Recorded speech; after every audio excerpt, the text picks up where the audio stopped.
I want to thank all of you who enjoyed my top 10 best movies of 2015 list. I had a lot of fun talking about those movies one last time. It's always great to bring up positive energy. But considering this is YouTube, it's a little more fun when you bring up the negative energy, where you rant and you talk shit about so many things. In this case, I'm talking about my top 10 worst movies of 2015. Now, these are the movies that made me question how they got the green light to be made. The movies that took my eyes and ears and publicly tortured and raped them on screen. Now again, just like my top 10 best, I have not seen every single movie that has come out this year, but when it comes to my top 10 worst, sometimes you're glad that you skip out on some shit. Sorry, you won't see Jem and the Holograms and Alvin and the Chipmunks on here. I haven't seen those, I'm better than that. But let's get on my personal list of my top 10 worst movies of 2015.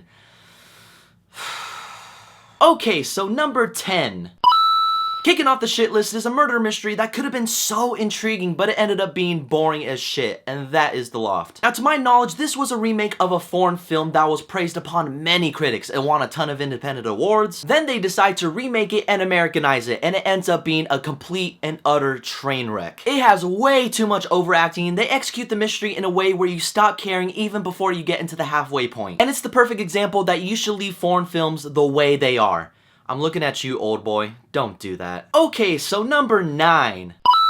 A movie marketed to make it look like two hitmen are battling with their skills and their wits could be very entertaining, right? No, it ended up being boring as shit too, and that is The Gunman. Now, I give credit to Sean Penn for getting into crazy physical shape for this role, because it shows that this guy is really dedicated to what he does. But Spicoli getting ripped for this role was not enough to save this movie at all. It ended up being an extremely boring hitman movie with literally nothing happening. How can you do that? Now, the only thing I took out of The Gunman is that Sean Penn punches a woman in the face. Sounds really bad of me to say, but it was really funny. Again, not enough to save this movie. Okay, so number 8. A guy's road trip movie, a perfect guy's night out movie before you go out to the bars and you get trashed. Don't believe anything this movie tells you, and that's unfinished business. I'm serious, this movie looks like these guys go out of the country to party and live it up while they're doing business stuff, but it ends up being wasted potential. All this movie was that these guys had terrible chemistry, extremely unfunny jokes, Dave Franco being an idiot, but Ryan, he fell down and slams face first into a dick. That's funny, right? No, it's not. It was so desperate in trying to be funny, but in the end, it fails on every aspect. Okay, so number 7. Sofia Vergara and Reese Witherspoon show us that they should never be in a movie together, and that is Hot Pursuit. I was never a huge fan of them to begin with, but after seeing their shitty chemistry on screen, it made me never want to see another comedy from them ever again. Whenever Sofia Vergara would do her obnoxious scream, she's like, "Aah!" It made me want to rip my own ears off. She sounded like a dying chupacabra. Horrible comedy duo trying to be like Tommy Boy? No. Okay, so number 6.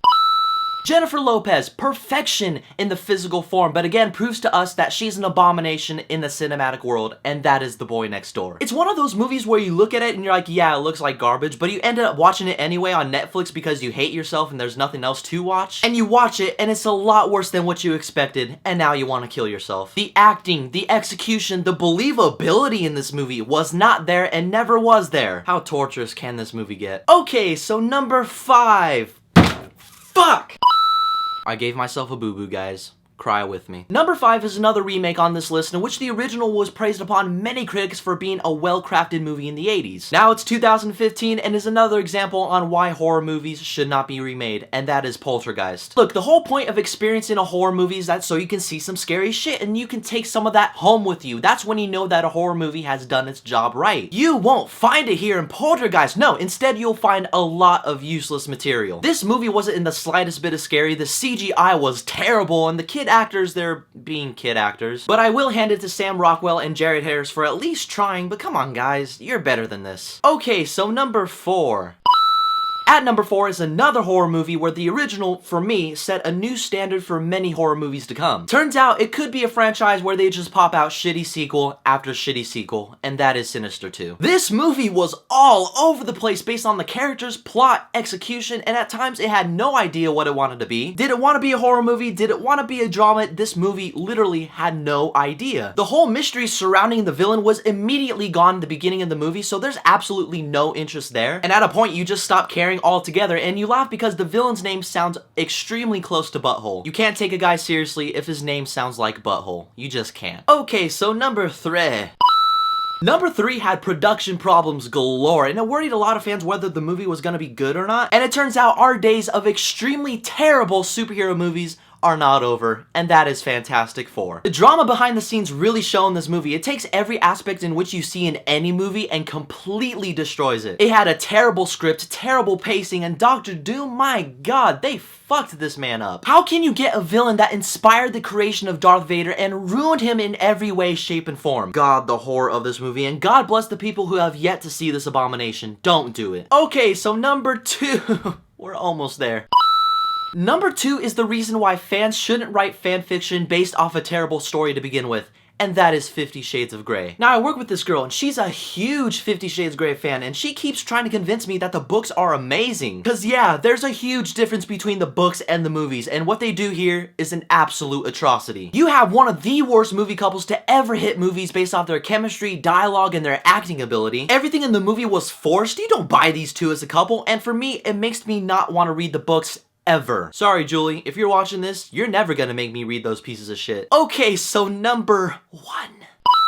And here we are, guys. This is the one. This is the one that made me roll my eyes the most, shake my head the most, and yell at the screen to the point where people literally thought I was insane. Fans of the show could at least understand where I was coming from because I am talking about Attack on Titan. This is a movie in which it takes the lore of the anime and just beats it to death. Now again, how I mentioned in my review, I like the show, but I'm not a huge fan of it. But even me, the average fan, this movie upset me to the core. The pacing was all over the place, the characters were shit, the action was a huge CGI fest. Nothing about this movie felt real, it was just a huge cash grab for the fans, and the sad part is, it actually worked. I made a huge ass rant over the second part of the movie. That's how bad this movie was, thus making it my worst movie of 2015. Alright guys, 2015 is officially over for me. You have my top 10 best and worst list of 2015. Now if I were to look back and compare to how many great movies there were to shitty movies, the shitty movies would take the cake easily. There were a lot this year. So here is to 2016, but I want to know what your guys' top 10 worst list of 2015 is. I really want to know this one. Just rant in the comment section, guys. Whatever it is, leave it down below, and as always, you can follow me on Twitter, Facebook, Instagram, and all that social media shit down below. Keep in contact with me, don't forget to hit that subscribe button, and as always, may the force be with you, and have a happy new year. 2016, guys, we're almost there.